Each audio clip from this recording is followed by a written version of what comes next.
Hello all, Shadwell here, ready to talk about the next film in my collection, When the Bough Breaks from 1986. It's the 10th film in the 50 Excellent 80s films collection. It's directed by Waris Hussein and stars Ted Danson and Richard Mazer. So I've noticed something that doesn't strike me as completely strange. A lot of these films in the 50 Excellent 80s films are actually TV movies of the weeks, parading themselves as legitimate films, and in a way I guess they count as films, kinda, sorta, a little. Well, in a move that will shock absolutely no one, there were less than a handful of pictures in my internet search for When the Bough Breaks. Well, at least the 1986 version, as I found several photos for the 2016 film and even a few photos from the 1994 film. I think I may have seen the 2016 film, but I could also be confusing that with a film called The Intruder from 2019, which is like what you'd get if the 2016 When the Bough Breaks and 1992's The Hand That Rocks the Cradle had a love child. And if that reference means nothing to you, don't feel bad, because I haven't explained the plots of either film to you, and you'd only get the reference if you'd seen each of the three films. But speaking of The Hand That Rocks the Cradle, because of the title of this film sounds so close to the title of that film, I assumed they'd be more similar. Well, I couldn't have been more wrong, which makes sense as When the Bough Breaks is based on an earlier book, and The Hand That Rocks the Cradle wasn't released until 6 years later in 1992, so it would have been pretty hard for When the Bough Breaks to have tried to be a twin film with that.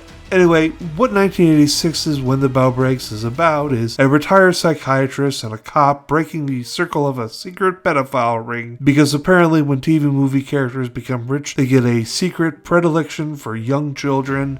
Always. However, I will score the film a few points because the cop, who's a main character, is an openly gay character, and a positive, non-effeminate one at that. In the 80s, in a TV movie, that's really flying in the face of John Q. Public. Too bad the movie falls back on a plot that would later fit better on a front page of a paper as a crazy QAnon conspiracy theory, or fit into a crazy QAnon conspiracy theory movie. Maybe this TV movie was ahead of its time, but I can't even see back then in 1986 this kind of film coming off as anything more than knee-jerk and alarmist. But I will admit that when the cop announced his sexuality in a roundabout way towards the beginning of the film, I perked up a little bit because I found it an interesting development for the 80s. I'm giving this movie a C- because it's not out and out awful, just not that good.